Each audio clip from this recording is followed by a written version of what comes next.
کہ کسی کی تعلیمات اچھی دیکھ کر کے شاید وہ بھی نبی ہو سکتے ہیں. گوتم بدھ بھی نبی ہو سکتا ہے. رام کرشن کے بارے میں بھی کچھ لوگوں نے کلام کر دیا. یہ کتنے نبی آئے ان کی صحیح تعداد تو اللہ اور اس کے رسول کو ہی معلوم. لیکن کچھ حدیثوں میں ایک فیگر ملتا ہے. ایک روایت میں حضور اکرم صلی اللہ تعالیٰ علیہ وسلم کی حدیث میں ملتا ہے 1,24,000 اور ایک روایت میں 2,24,000. تو الگ الگ روایتیں آئی ہیں صحابہ نے جو روایت کیا. اس لیے بزرگوں نے فرمایا، علماء نے فرمایا کہ صحیح تعداد تو اللہ ہی بہتر جانے، لیکن کبھی اگر کہنا ہوا تو یوں کہیں 1,24,000 کم و بیش کا لفظ ہم استعمال کرتے ہیں. کیوں؟ کم بھی ہو سکتے ہیں یا زیادہ بھی ہو سکتے ہیں، لیکن سب پر ہمارا ایمان ہے. لیکن یہاں ایک عقیدہ سنتے جائیے. اللہ کا نبی آپ کس کو کہیں گے؟ کسی کو بھی اللہ کا نبی کہنے کے لیے نام کے ساتھ آپ کو قرآن میں اس کا نام ہونا چاہیے یا رسول پاک سے سنا ہوا ہونا چاہیے. حضرت ابراہیم علیہ السلام نام کے ساتھ نبی ہم جانتے ہیں کہ نہیں؟ کیونکہ ان کا نام قرآن میں بھی آیا ہے اور حضور کی زبان پر بھی آیا ہے. اسماعیل علیہ السلام، موسیٰ علیہ السلام، عیسیٰ علیہ السلام، داؤد علیہ السلام، سلیمان علیہ السلام، یہ انبیاء وہ ہیں جن کے نام قرآن میں آئے اور احادیث میں بھی آئے. کل 26 نبیوں کے نام قرآن میں آئے. کتنے؟ 26 نبیوں کے نام قرآن پاک میں آئے اور کچھ ان کے علاوہ احادیث میں نام آئے ہیں. کل ملا کر کے 40 نام ہوں گے. اگر 40 نام ہیں تو باقی 1,24,000 کہاں ہیں؟ تو ان کے بارے میں آپ کو من جملہ عقیدہ رکھنا ہوگا. اتنے آئے تھے لیکن ہر ایک کا نام ہمیں معلوم نہیں. جتنے نام حضور نے بتائے اتنے ناموں کے ساتھ ہمیں نبی ماننا فرض ہے. اب یہاں پر وہی بات آ جاتی ہے. بعض لوگ یہ کہتے ہیں کہ کسی کی تعلیمات اچھی دیکھ کر کے شاید وہ بھی نبی ہو سکتے ہیں. گوتم بدھ بھی نبی ہو سکتا ہے. رام کرشن کے بارے میں بھی کچھ لوگوں نے کلام کر دیا. ہاں، یہ میں ان لوگوں کی بات نہیں کر رہا ہوں جو رام کرشن کے بھکت ہیں، بلکہ میں بعض مسلمان اسکالر کہے جانے والوں کی بات کر رہا ہوں. ہاں، ان لوگوں کو تحقیق کا بڑا شوق ہے تو تحقیق میں کچھ بھی لٹ مار دیں گے. کیوں میاں گوتم بدھ نبی ہیں، نبی ہو سکتے ہیں؟ یہ کچھ لوگوں نے یہ شوشہ چھوڑا. دلیل میں یہ کہتے ہیں ان کی تعلیمات بھی جو ہیں وہ دوسرے نبیوں کی تعلیمات سے ملتی جلتی ہیں. اخلاق کی تعلیم ہے، اچھائی کی تعلیم ہے، تصوف کے جتنے بھی مراحل ہیں وہ ان کی تعلیمات میں بھی ملتے ہیں. ہو سکتا ہے وہ اپنے زمانے کے نبی رہے ہوں. ایک بات یاد رکھ لیں، میں نے جو آپ کو فارمولہ بتایا اس پر ہمیشہ چلیے. آپ کسی کو بھی نام کے ساتھ نبی کہنے کے لیے ان کا نام قرآن میں یا حدیث میں آیا ہوا ہونا ضروری ہے. اگر قرآن و حدیث میں ان کا نام نہیں آیا تو چاہے اس کی تعلیمات سب سے اعلیٰ ہی کیوں نہ ہو، نبی ہم نہیں کہہ سکتے. نبی نہیں کہہ سکتے. اتنی بات یاد رکھیں. اور اگر غیر نبی کو آپ نے نبی مان لیا کافر ہو جاؤ گے معاذ اللہ رب العالمین. کسی غیر نبی کو، نبی نہیں تھا اور آپ نے اس کو نبی کہا، کافر ہو جائیں گے. اور کوئی نبی ہیں ان کی نبوت کا انکار کیا تب بھی کافر ہو گئے. بات سمجھ میں آ رہی؟ یہ عقیدہ بہت ہی اہمیت کا عامل ہے، اس لیے اس کو لے کر کے چلیں. آپ غیر نبی کو آپ نبی کہہ نہیں سکتے. اب یہ انبیاء کرام علیہ السلام اللہ تعالیٰ کے محبوب اور مقبول بندے، اللہ تعالیٰ براہ راست ان پر وحی فرماتا ہے، پیغامات بھیجتا ہے. مخلوق کو اللہ تعالیٰ ڈائریکٹ بات نہیں کرتا. اللہ تبارک و تعالیٰ فرماتا ہے کہ اللہ تبارک و تعالیٰ کسی بشر سے بات نہیں کرتا مگر یہ کہ کسی نبی کے ذریعے سے، وحی کے ذریعے سے. انبیاء اکرام علیہ السلام ذریعہ ہیں بندوں اور رب تعالیٰ کے بیچ میں. جو احکام اللہ کے پہنچانے ہوتے ہیں نبیوں کے ذریعے سے پہنچائے جاتے ہیں. اب آپ توجہ چاہتا ہوں، 1,24,000 کم و بیش جتنے بھی نبی آئے کہاں سے شروع ہوئے کہاں پہ ختم ہوئے یہ بھی ماننا ضروری ہے آپ کو. اسلامی عقیدہ سب سے پہلے نبی آدم علیہ السلام اور سب سے آخری نبی محمد صلی اللہ علیہ وسلم, یہ دونوں چیزیں بھی ماننا آپ کو ضروری ہے.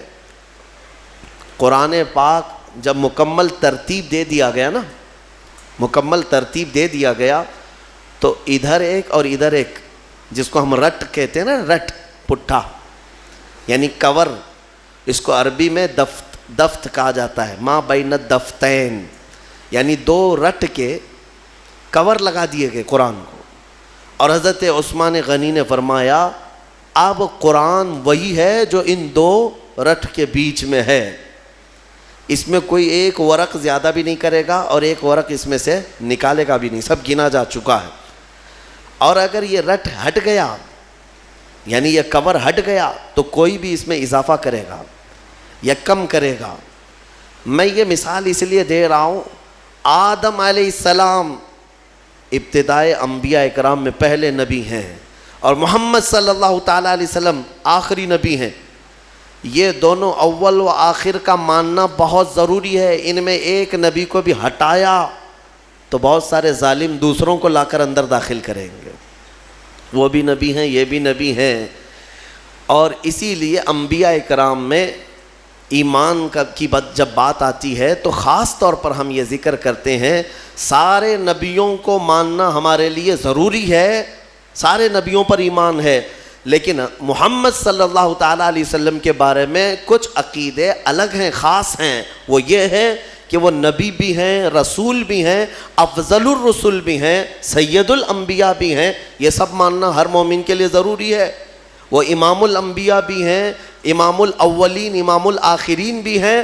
اور سب سے مضبوط چیز یہ ماننا ضروری ہے کہ میرے محمد صلی اللہ علیہ وسلم خاتم النبیین ہیں.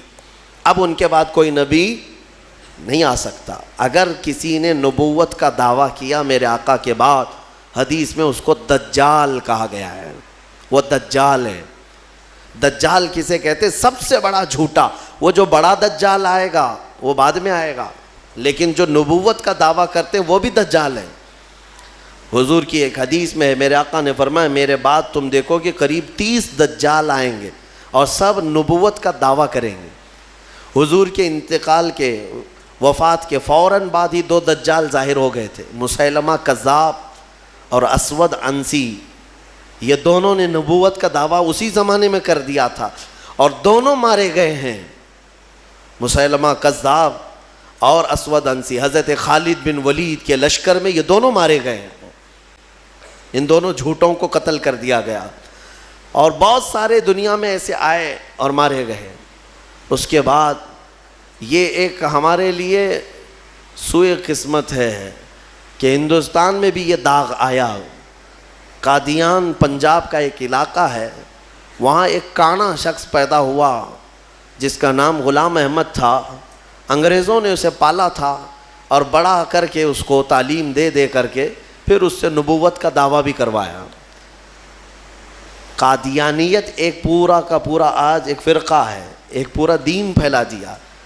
مرزا غلام احمد قادیانی, اس نے نبوت کا دعویٰ کیا. یہ 100 سال پہلے کی بات کر رہا ہوں. وہاں وہ انگلش نبی بن کر کے آیا تھا اور لوگوں میں اپنے نبی ہونے کا بلکہ عیسیٰ علیہ السلام سے افضل ہونے کا بھی دعویٰ کرتا تھا. اور بھینگا تھا, کانا تھا, ایک آنکھ سے کمزور تھا. عیسیٰ علیہ السلام کے بارے میں تو ہے کہ وہ مادر ذات اندھوں کو شفا دیا کرتے تھے, اور یہ غلام احمد خود ہی کانا تھا, اپنی آنکھ درست نہیں کر سکا اور کہتا ہے میں عیسیٰ سے افضل ہوں, عیسیٰ علیہ السلام سے افضل ہوں. اس کے بھی کچھ ماننے والے ہو گئے. آج انہوں نے نام الگ رکھ لیا ہے, احمدی جماعت. قادیانی کہیں گے تو جلدی پہچان لیں گے سارے لوگ. تو جماعت احمدیہ, احمدی جماعت, اور یہ کہتے ہیں ٹرو اسلام, سچا اسلام یہی ہے. ان خبیثوں نے انٹرنیٹ پر ایسی بھرمار رکھی ہے کہ جب بھی کوئی اسلام سرچ کرنے پر جاتا ہے بھولا بھالا نوجوان, تو سب سے پہلے ان کی ویب سائٹ اتر جاتی ہے. اسلام کے نام پر انہوں نے جال پھیلا رکھا ہے. اتنی روایتیں گڑ گڑ کر کے نئی نئی باتیں بنا کر رکھا ہے. اسی لیے میں نوجوانوں سے کہتا ہوں ہمیشہ کہ سارا دین انٹرنیٹ سے مت سیکھو. ہاں کچھ معلومات ضرور اس میں ہو جائیں گی، لیکن کراس ویریفیکیشن کے لیے ضرور علماء سے رابطہ کیا کریں کہ یہ صحیح بھی ہے یا نہیں ہے. ورنہ ہم نے دیکھا ہے کہ گوگل والے بہت سارے چھوٹے چھوٹے راستوں میں پھنس جاتے ہیں. گوگل میپ پہ چلنے والے پھنستے ہیں، تو پھر یہ دین کا راستہ ہے، پتہ نہیں اس میں کہاں کہاں پھنسا دیا جائے گا. تو یہ غلام احمد قادیانی، اس نے جھوٹی نبوت کا دعویٰ کیا، اور اس نے یہ بھی دعویٰ کیا کہ میرے پاس فرشتے بھی آتے ہیں، انگلش میں وہی لے کے آتے ہیں، انگلش میں وہی لے کر کے آتے ہیں. اور اس نے کتابیں بھی لکھ دیں، 17-18 کتابیں لکھی، اور سب میں الگ الگ تعلیمات بھر دیا. جیسے حضور پاک صلی اللہ تعالیٰ علیہ وسلم کی حدیثیں ہیں، اس کو چرا چرا کر کے الگ الگ مضمون کی کتابیں لکھ دیا. آپ کو میں ایک بات بتا دوں، اس نے خود اپنے ہاتھوں سے کتاب لکھا ہے، جبکہ 1,24,000 کم و بیش جتنے نبی آئے، ان نبیوں کے بارے میں ایک روایت متفقہ ہے کہ کسی بھی نبی نے اپنے ہاتھ سے کوئی وحی نہیں لکھی. اسی لیے تو میرے آقا صلی اللہ علیہ وسلم نے بھی نہیں لکھا. اور اس بات کو لے کر کچھ جاہل یہ سمجھتے ہیں کہ حضور کو لکھنا نہیں آتا تھا. ارے نبیوں کی شان ہے وہ لکھتے نہیں تھے. کیوں؟ اس لیے کہ نبی کا حافظہ ایسا ہوتا ہے کہ اسے لکھنے کی ضرورت ہی نہیں ہوتی، ضرورت نہیں. ہاں لیکن لکھوایا جاتا تھا، حضور نے لکھوایا ہے صحابہ سے. اور یہ مردود تو خود ہی لکھتا تھا، ساری کتابیں خود ہی لکھا، اور پھر بعد میں مارا بھی گیا، ختم بھی ہو گیا. انہوں نے ایک گند پھیلا رکھی ہے، فرشتوں کا نام بھی ٹیسو ٹیسو میسو میسو، نہ جبرائیل نہ میکائیل نہ اسرافیل نہ اسرافیل، ٹیسو ٹیسو میسو میسو، جو وہی لے کر کے آتے تھے. نعوذ باللہ من ذالک. انہوں نے ایک دین کو مذاق بنایا. اس طرح کے اور بھی جھوٹے نکلیں گے. نبوت کا دعویٰ کریں گے تو فوراً پہچان لینا کہ یہ ہمارے زمانے کا دجال ہے. دجال کہتے ہیں سب سے زیادہ جھوٹ بولنے والا، سب سے زیادہ جھوٹ بولنے والا اس کو کیا کہتے ہیں عربی میں؟ دجال. اور دنیا کا سب سے بڑا جھوٹ کہ حضور کے بعد کوئی نبی پیدا ہوگا، یہ دنیا کا سب سے بڑا جھوٹ ہے. اور جس نے کہا وہ دجال ہے. اور ابھی فی زمانہ ہمارے ہاں جو دجال ہے وہ ہماری کرنٹ میڈیا ہے. میڈیا، نیوز کے اینکر، یہ تقریباً یہ دجال کے چیلے ہیں، یعنی چھوٹے چھوٹے دجال ہیں. کیونکہ جھوٹ جتنا زیادہ بولتا ہے عربی میں اس کو دجال کہتے ہیں.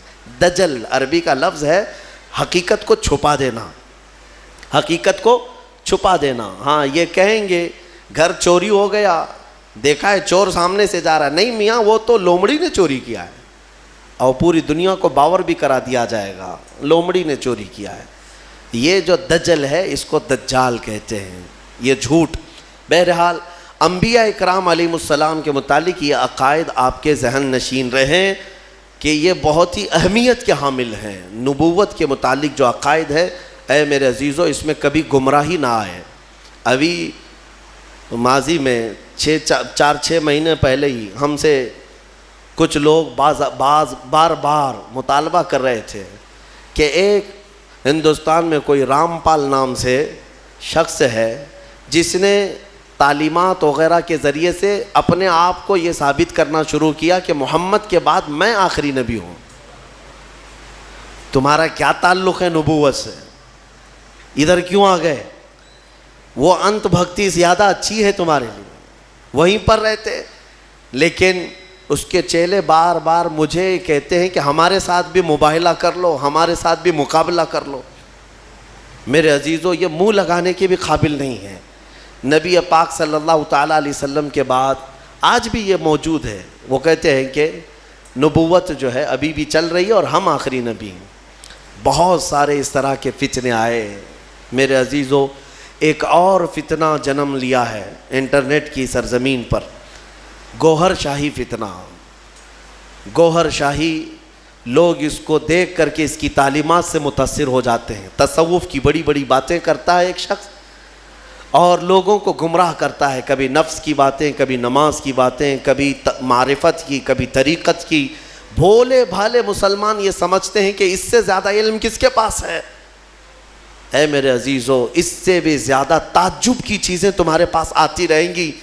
حضور پاک نے بہت پہلے ہی بشارت دی ہے کہ ایسی جماعتیں آئیں گی، تمہیں پتہ نہیں ان کے چھپے ہوئے عقیدے۔